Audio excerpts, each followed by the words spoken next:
Good morning, Shine Campus, and welcome to our Money Monday reading. We are reading the Think and Grow Rich book on chapter 6, and we're going to be talking about the workshop of the mind, imagination. Let's get started. So, the imagination is literally the workshop wherein our fashion all plans created by man. The impulse, the desire is given shape, form, and action through the aid of the imaginative faculty of the mind. It has been said that man can create anything which he can imagine. Through the aid of his imaginative faculty, man has discovered and harnessed more of nature's forces during the past 50 years than during the entire history of the human race previous to that time. He has conquered the air so completely that the birds are a poor match for him in flying. He has analyzed and weighed the sun at a distance of millions of miles and has determined through the aid of imagination the elements of which it consists. He has increased the speed of locomotion until he may now travel at a speed of more than 600 miles an hour. Man's only limitation within reason lies in his development and use of his imagination. He has not yet reached the apex of development in the use of his imaginative faculty. He has merely discovered that he has an imagination and has commenced to use it in a very elementary way. Two forms of imagination. The imaginative faculty functions in two forms. One is known as synthetic imagination, and the other is creative imagination. Synthetic imagination, through this faculty, one may arrange old concepts, ideas, or plans into new combinations. This faculty creates nothing, it merely works with the material of experience, education, and observation with which it is fed. It is the faculty used most by the inventor, with the exception of the genius who draws upon the creative imagination when he cannot solve his problem through synthetic imagination. Creative imagination, through the faculty of creative imagination, the finite mind of man has direct communication with infinite intelligence. It is the faculty through which hunches and inspirations are received. It is by the faculty that all basic or new ideas are handed over to man. It is through this faculty that one individual may tune in or communicate with the subconscious minds of other men. The creative imagination works automatically in the manner described in subsequent pages. This faculty functions only when the conscious mind is working at an exceedingly rapid rate, as for example, when the conscious mind is stimulated through the emotion of a strong desire. The creative faculty becomes more alert in proportion to its development through use. The great leaders of business, industry, finance, and the great artists, musicians, poets, and writers became great because they developed the faculty of creative imagination. Both the synthetic and creative faculties of imagination become more alert with use, just as any muscle or organ of the body develops through use. Desire is only a thought, an impulse. It is nebulous and ephemeral. Ephem, ephemeral. I'm gonna have to look that up. Actually, we could do that together because I imagine most people don't even know what that word is. And for those of you who do, you could just read on. But I'm going to tell you what that word means right now.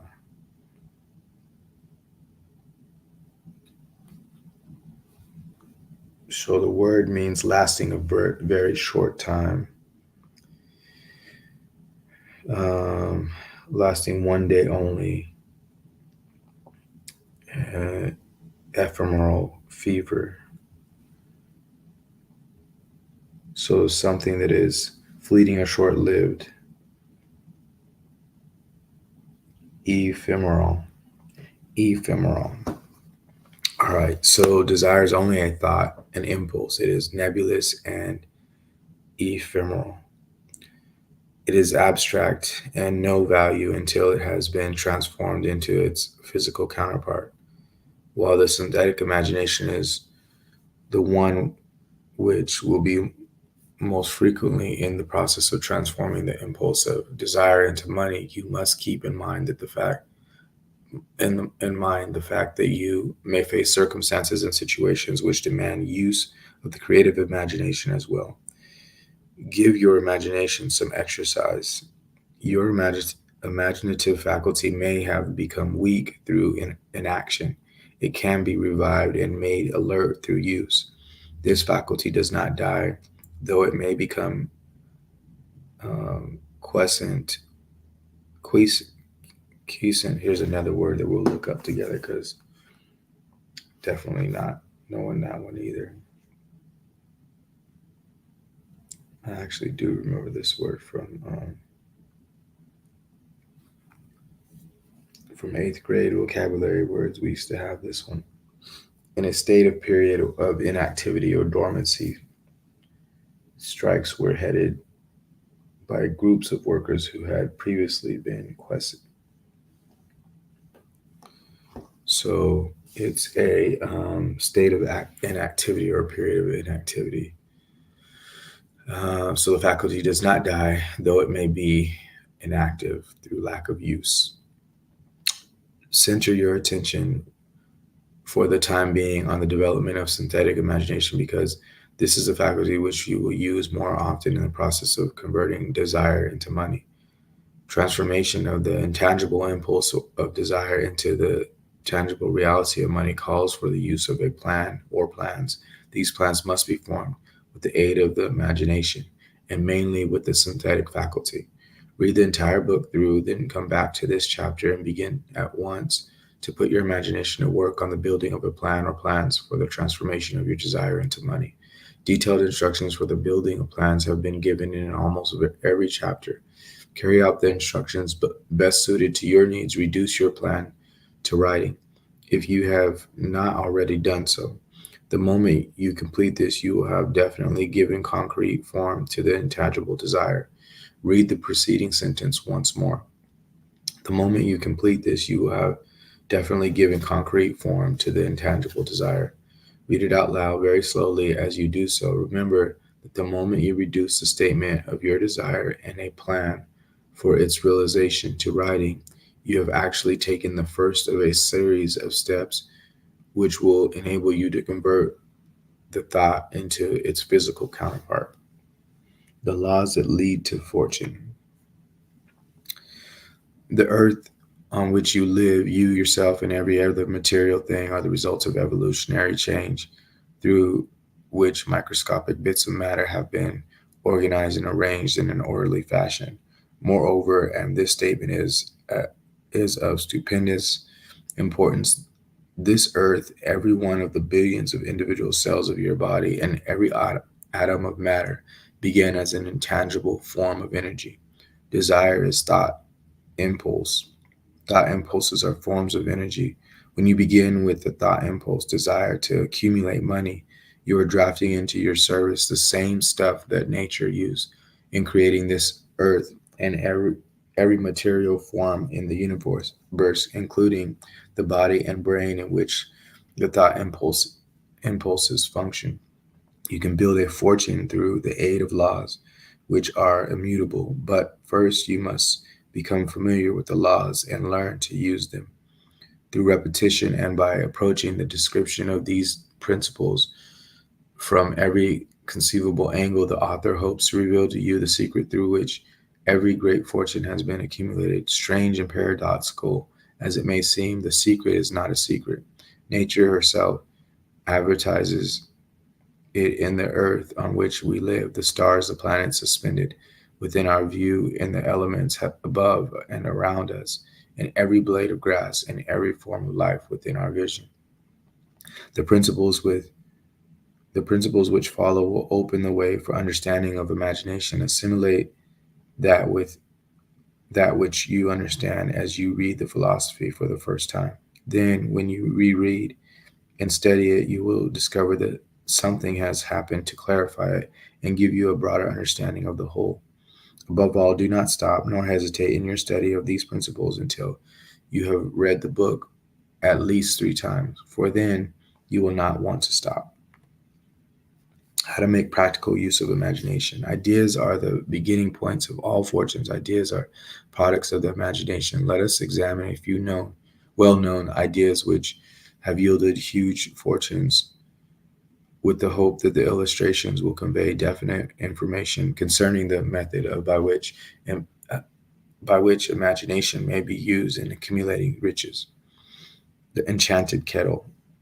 50 years ago, an old country doctor down to town, drove to town, hitched his horse quietly, supped into a drugstore by the back door, and began dickering with the young drug clerk. For more than an hour behind the prescription counter, the old doctor and the clerk talked in low tones. Then the doctor left. He went out to the buggy and brought back a large old fashioned kettle, a big wooden paddle used for stirring the contents of the kettle, and deposited them into the back of the store. The clerk inspected the kettle, reached into his inside pocket, took out a roll of bills, and handed it over to the doctor. The roll contained exactly $500, the clerk's entire savings.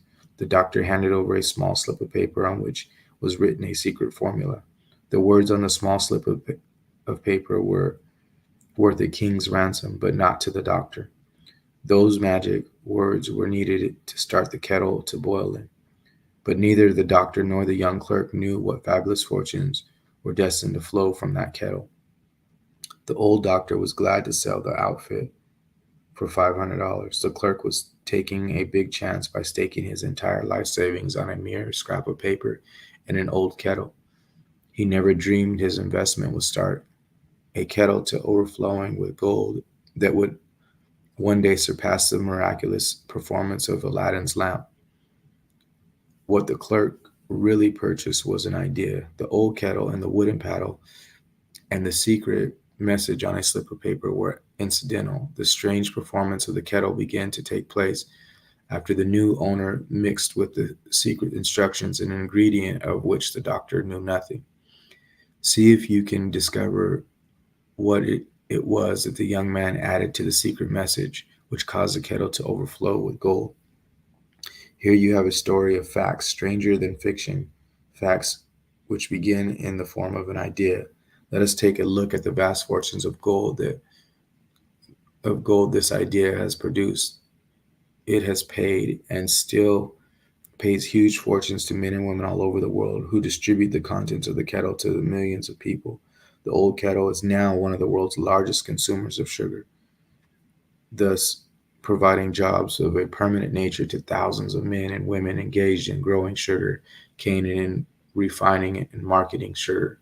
The old kettle consumes annually millions of glass bottles, providing jobs to huge numbers of glass workers. The old kettle gives employment to an army of clerks, stenographers, copywriters, and advertising experts through the nation. It has brought fame and fortune to scores of artists who have created magnificent pictures describing the product. The old kettle has converted a small southern city into the business capital of the South, where it now benefits directly or indirectly every business and practically every resident of the city. The influence of this idea now benefits every civilized country in the world, pouring out a continuous stream of gold to all who touch it. Gold from the kettle built and maintains one of the most prominent colleges of the South, where thousands of young people receive the training essential for success. That the product of the old brass kettle could talk, it would tell thrilling tales of romance in every language, romances of love, romances of business, romances of professional men and women who are daily being stimulated by it. The author is sure of at least one such romance for he has a part of it. And it all began not far from the very spot on which the drug clerk purchased the old kettle. It was here that the author met his wife, and it was she who first told him of the enchanted kettle. It was a product of that kettle they were drinking when he asked her to accept him for better or worse. Whoever you are, wherever you may live, whatever occupation you may be engaged in, just remember in the future, every time you see the words Coca-Cola, that its vast empire of wealth and influence grew out of a single idea and the mysterious ingredient, the drug clerk, Asa, Asa Candler, mixed with the secret formula was imagination. Stop and think of that for a moment. Remember also that the steps to riches described in this book were the media through which the influence of Coca Cola has been extended to every city, town, village, and crossroads of the world, and that any idea you may create as sound and meritorious as Coca Cola has the possibility of duplicating the record of the worldwide thirst killer. All right, so we'll stop here. We just learned how Coca Cola was formed on imagination. 318. I hope you guys enjoy your week, and we'll talk to you soon.